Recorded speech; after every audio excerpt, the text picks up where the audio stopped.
Howdy peeps, and welcome back to the channel, or welcome if it's your first time here. Today we've got a bit of a fish room emergency going on, so let's get looking at the tanks and start talking about what's happened.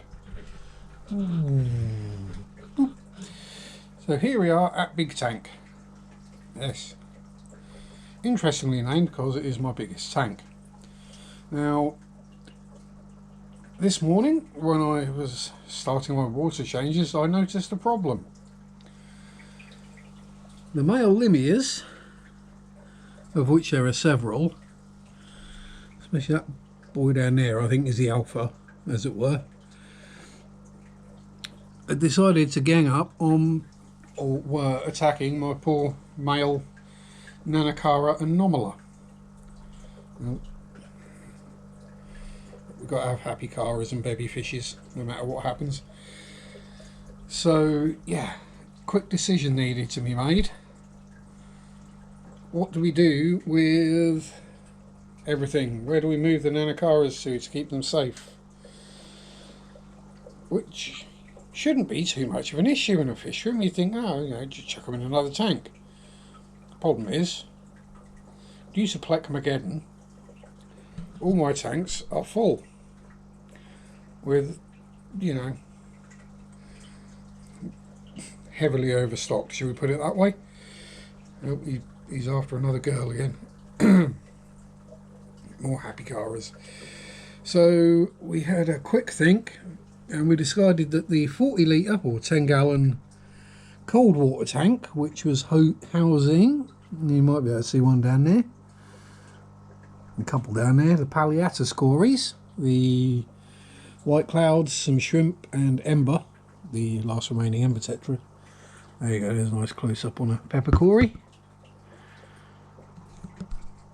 That had to be stripped down, resorted, redone in very short notice, and that's why this tank's looking even more of a mess than usual, because catching a pair of Nanacara that don't want to be caught is quite tricky.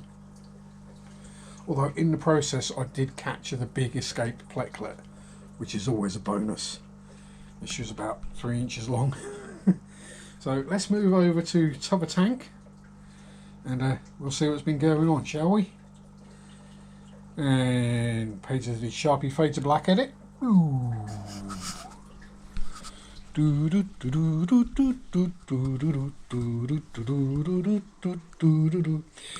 that was your hold music. So here we are back at the 10 gallon tank. It doesn't look a huge amount of difference. Well, when you've got a honking great bit of wood and a honking great Anubias, there's not really a lot you can do. So obviously to catch the shrimpies, the cories, and this trio of vagabonds, you might be able to pick out Ember back in the background there. We had to basically strip everything out of the tank, drain it down to about 1 inch, and then catch them all. But while Mr. Nanacara is showing himself, we can see his ingery. Oh, he's gone back to hide again. But yeah, that white patch on his side, I've noticed it for literally a few weeks now. I assumed he just bumped himself on something, got scratched or stuck, or the usual things fish do. It wasn't getting infected, going furry, fungusing, anything like that. It was just a white patch. And then yes, it was this morning I did spot that the oh, there's a shrimp. Did spot that it was the limias causing it, which I didn't expect, but hey, some live bearers can be quite aggressive. We know this.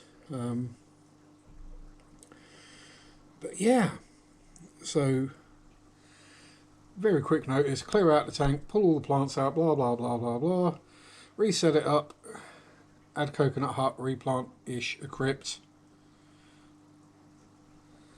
add a couple of teak leaves and a couple of catappa leaves for the tannins. There's also a couple of red bush rooibos tea bags up in the filter, up there somewhere. Yeah, so from there, obviously the Palliata scories, there were more than I did have, so that's a bonus. Started off with 10, there's 12 or 13, didn't really count.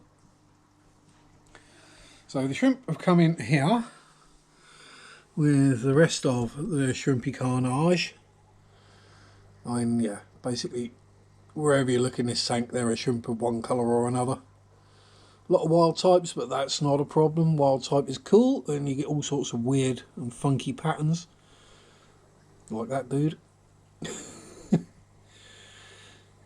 Yeah, which means we've also got a bit of carnage. Let's get this up in the light.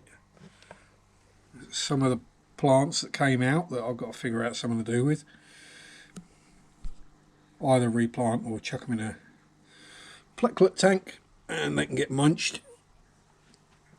But so the general theory is I was going to do a black water tank, wasn't I? Which was going to have the Nanacaras, there's the male and the female. Let's see how close we can get before they go, humans pointing big black scary thing at me. But yeah, so the plan was to get a new tank and turn it into a black water tank and do all the cool stuffs and put the Nanacaras in there because apparently they need pH of about 6.5 to breed. Same with the clown plecos.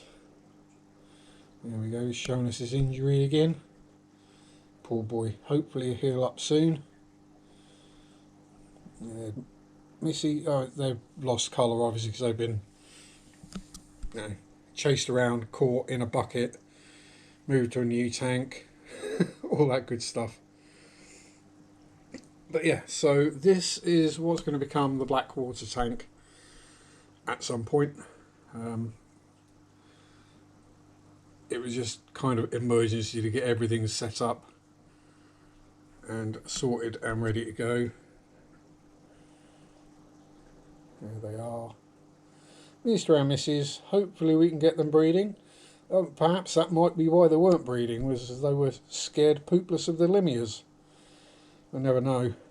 But hey, there we are. Thank you very much for watching. And stay tuned for the further adventures of Sharpie's black water tank. Whether the Anubias survives, whether the crypt survives, whatever happens. How black does Sharpie make the water get when he finally puts all the leaves and stuff in there? Yeah, we'll see.